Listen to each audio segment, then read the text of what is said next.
स्वागत है आपका हमारे चैनल बायोवेदिक्स में। और आज हम लाए हैं आपके लिए एक और बेहद ज़रूरी वीडियो जिसमें हम बात करेंगे डायबिटीज़ के कुछ खास लक्षणों की। जी हाँ, आज हम आपको बताने वाले हैं कि डायबिटीज़ में ब्लड शुगर लेवल बढ़ने पर हमारे पैरों में कुछ खास लक्षण दिखाई देते हैं और आज हम इन्हीं लक्षणों के बारे में डिटेल में जानकारी देंगे और आपको बताएंगे कि अगर आपको भी ऐसे लक्षण दिखाई दें तो इनसे बचने के लिए आपको क्या करना चाहिए। तो आज दी जाने वाली जानकारी अगर आपको पसंद आए तो प्लीज़ हमें लाइक, शेयर और सब्सक्राइब जरूर कर दीजिएगा। तो आइए शुरू करते हैं वीडियो और मैं आपको बताऊं कि डायबिटीज़ में ब्लड शुगर लेवल बढ़ने पर हमारा शरीर कुछ ना कुछ संकेत हमेशा देता है, लेकिन ज़रूरी बात यही है कि हम उन लक्षणों को सही समय पर पहचान लें और फिर उसके लिए कोई ना कोई उचित कदम उठा लें। इसीलिए आज हम आपके लिए एक बेहद खास जानकारी लेके आए हैं जिसमें हम आपको ब्लड शुगर बढ़ने पर पैरों में दिखाई देने वाले 7 खास तरह के लक्षणों के बारे में डिटेल में बताएंगे और हम आपको ये भी बताएंगे कि इन लक्षणों से बचने के लिए या इन लक्षणों को दूर करने के लिए आप क्या क्या कर सकते हैं। तो बात करें सबसे पहले लक्षण की, तो ये है कि पैरों में दर्द होना या फिर पैरों के तलवों का लाल होना। जी हाँ, डायबिटीज़ में ब्लड शुगर लेवल बढ़ने पर सबसे पहला असर पैरों में यही दिखाई देता है कि पैरों में तेज दर्द हो जाता है और पैरों के जो तलवे हैं वो लाल हो जाते हैं। और अगर आपको ऐसा लक्षण दिखाई दे तो तुरंत अपना ब्लड शुगर टेस्ट कराइए। फिर बात करें अगले लक्षण की, तो यह है कि पैरों में होने वाला किसी भी तरह का घाव या चोट देरी से ठीक होना। मैं आपको बताऊं कि अगर ब्लड शुगर लेवल लगातार बढ़ी हुई रहती है तो पैरों की ब्लड वेसल्स जो हैं वो संकुचित हो जाती हैं, सिकुड़ जाती हैं और वहाँ की ब्लड सप्लाई भी बाधित हो जाती है। तो ऐसे में घाव का भरना थोड़ा धीमा हो जाता है और अगर आपको भी ऐसा लक्षण दिखाई दे तो तुरंत अपने ब्लड शुगर टेस्ट कराइए और डॉक्टर से संपर्क कीजिए। फिर बात करें अगले लक्षण की, तो डायबिटीज़ में शुगर के लगातार बढ़े रहने से पैरों में छोटे छोटे अल्सर या छोटे और गहरे घाव हो जाते हैं और इनकी खास बात यह है कि एक तो ये देरी से ठीक होते हैं और ठीक होने के तुरंत बाद दूसरी जगह घाव हो जाता है। तो अगर आपके पैरों में भी इस तरह की समस्या हो रही है तो डॉक्टर से संपर्क जरूर कीजिए।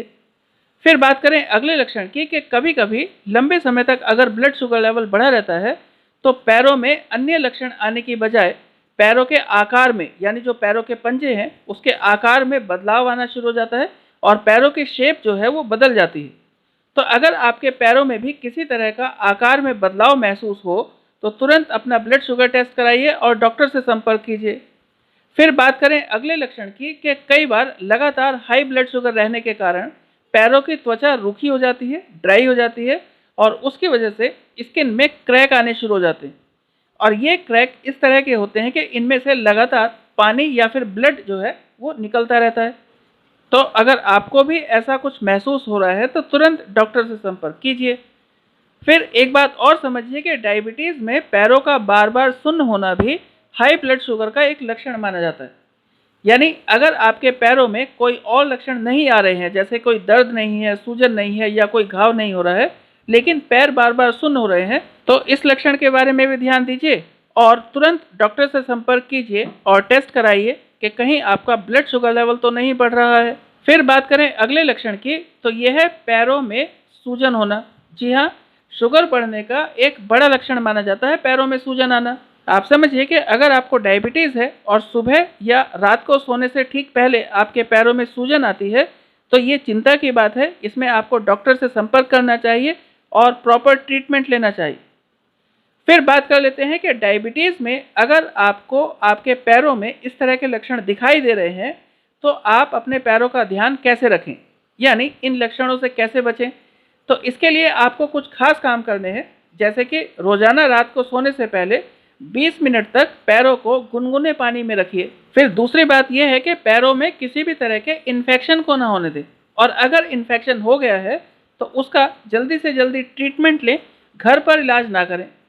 आप समझिए कि नहाने के बाद पैरों को अच्छी तरह से मॉइस्चराइज करें। इसके लिए आप नहाने के तुरंत बाद पैरों में सरसों के तेल की मालिश कर सकते हैं, ये बहुत फायदेमंद रहेगा। फिर अगर स्मोकिंग करते हैं तो तुरंत छोड़ दीजिए और अगर पैरों में किसी भी तरह की चोट लग गई है या जल गया है तो खुद इलाज करने के बजाय डॉक्टर से संपर्क करें और अपने ब्लड शुगर लेवल पर निगरानी बनाए रखें। एक बात का और ध्यान रखिए कि अपने नाखूनों की सफाई रखें और नाखूनों के आसपास जो डेड स्किन बन जाती है उसको भी समय समय पर साफ करते रहें, ये बहुत ज़रूरी है। और इन्फेक्शन से बचने के लिए रोज़ाना पैरों में हमेशा साफ जुराब पहनिए, गंदे जुराब बिल्कुल ना पहने। तो ध्यान रखिए इन सभी बातों का। और वीडियो देखने के लिए धन्यवाद। और आज दी गई जानकारी अगर आपको पसंद आई हो तो प्लीज़ हमें लाइक और शेयर ज़रूर कीजिएगा। और अगर आप हमारे चैनल पर नए हैं तो प्लीज़ हमें सब्सक्राइब भी करें। Thank you very much.